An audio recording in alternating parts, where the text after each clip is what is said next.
গত 2 মাসে চাঁপাইনবাবগঞ্জের পদ্মার চরগুলোতে অজ্ঞাত রোগে মৃত্যু হয়েছে প্রায় 400 গরুর। আক্রান্ত হবার কয়েক ঘন্টার মধ্যেই মারা যাচ্ছে গরু ও বাছুর। এই অবস্থায় দিশেহারা হয়ে পড়েছেন মালিক ও রাখালরা। চাঁপাইনবাবগঞ্জ প্রতিনিধি নাসিম মাহমুদের পাঠানো ছবি ও তথ্যে ডেস্ক রিপোর্ট। বিস্তীর্ণ পদ্মার চরে ঘাস খাওয়া অবস্থায় হঠাৎ করে অসুস্থ হয়ে পড়ছে গরু। ফুলে যাচ্ছে সামনের বা পেছনের মাংসপেশি। কিছু বুঝে ওঠার আগেই 4 থেকে 5 ঘন্টার মধ্যে মারা যাচ্ছে এসব অসুস্থ গরু ও বাছুর। চোখের সামনে এমনভাবে গরু মরতে দেখে অসহায় চাঁপাইনবাবগঞ্জের পদ্মার চরাঞ্চলের মালিক ও রাখালরা। এ অবস্থায় সদর উপজেলার নারায়ণপুর, শিবগঞ্জের পাকা, দুর্লভপুর, উজিরপুর ইউনিয়নের বিভিন্ন চরে শঙ্কার মধ্যে রয়েছেন রাখাল ও গরুর মালিকরা। তাদের অভিযোগ, শত শত গরু অসুস্থ হয়ে মারা গেলেও চরে আসেন না সরকারি পশু হাসপাতালের চিকিৎসকরা।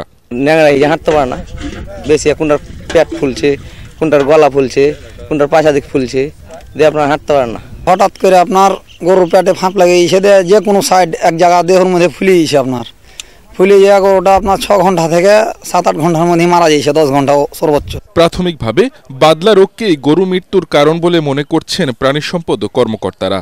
চরের ঘাসের জীবাণু থেকেই এ রোগ ছড়ানোর দাবি তাদের।